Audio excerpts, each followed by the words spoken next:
రాజకీయాలలో ఎప్పుడైనా కూడా ఎవరైనా కూడా ఎదగాలనుకుంటే కష్టకాలం వచ్చినప్పుడు ఆ కష్టాలలో మనం ఎలా ప్రవర్తించాము అన్నది ప్రజలు చూస్తూ ఉంటారు. ఆ ప్రజలే మనకు శ్రీరామ రక్షక తోడుగా ఉంటారు.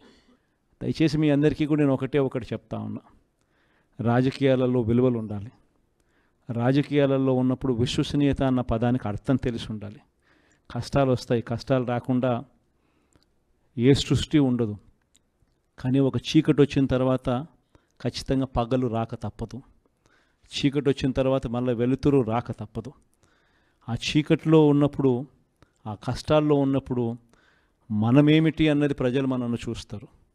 మనమేమిటి అన్నది ప్రజలు మనల్ని చూసినప్పుడు ప్రజలు మన పట్ల ఫలాని వాడు మా నాయకుడు అని చెప్పుకునేంత రీతిలో మన యాటిట్యూడు, మన బిహేవియరు, మన క్యారెక్టరు, మన గుణగుణాలు ఉన్నప్పుడు ఆటోమేటిక్లీ మళ్ళీ మనం ఇప్పుడున్న స్థానం కన్నా ఇంకా పై స్థానంలోకి ఎదుగుతాం.